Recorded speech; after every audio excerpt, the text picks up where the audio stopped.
big or not big? Hi guys, have you ever wondered how population looks like when the Mendelian Inheritance doesn't present intervention on evolution? No! I don't know! Oh my god, what happened? Well, anyways, here I got the answer.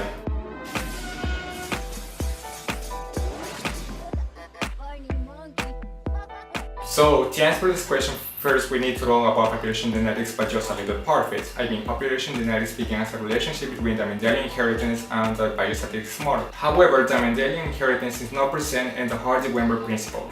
The Hardy-Weinberg equilibrium is a principle that the genetic variation of population will remain constant from one generation to the next. In the absence of disturbing factors when mating is random, in a large population, no circumstances the law predicts that both genotype and allele frequencies will remain constant because they are in equilibrium. The Hardy-Weinberg equilibrium can be disturbed by a number of forces, including mutations, natural selection, non-ready mating, genetic drift, and gene flaw. For instance, mutations disrupt the equilibrium for allele frequencies by introducing new alleles into a population. Similarly, natural selection and non-ready mating disrupt the Hardy-Weinberg equilibrium because they result in changes in gene frequencies. This occurs because certain alleles help or hurt the reproductive success of the organisms that carry them. Another fact that can upset this equilibrium is genetic drift, which occurs when allele frequencies grow higher or lower by change and typically takes place in small populations. Gene flaw, which occurs when breeding between two populations transfers new alleles into a population, can also alter the Hardy-Weinberg equilibrium.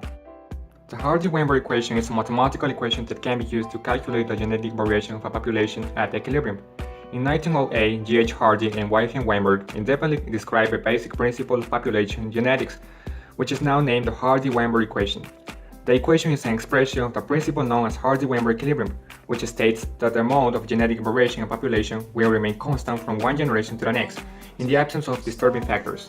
To explore the Hardy-Weinberg equation, we can examine a simple genetic locus at which there are two alleles, uppercase A and lowercase a. The HYE is this: p squared plus 2pq plus q squared is equal to 1, where p is the frequency of the uppercase A allele and lowercase a is the frequency of the lowercase a allele in the population. In the equation, we can examine this. P squared represents the frequency of the homozygous genotype uppercase A and uppercase a. Q squared represents the frequency of the homozygous genotype lowercase a and lowercase a. And 2pq represents the frequency of the heterozygous genotype uppercase a and lowercase a. If the p and q allele frequencies are known, then the frequencies of these genotypes may be calculated using the Hardy-Weinberg equation. Because of all these disruptive factors commonly occur in nature, the Hardy-Weinberg principle rarely applies in reality. Therefore, the Hardy-Weinberg principle describes an idealized state, and the genetic variation in nature can be measured as changes from this equilibrium state. See you guys!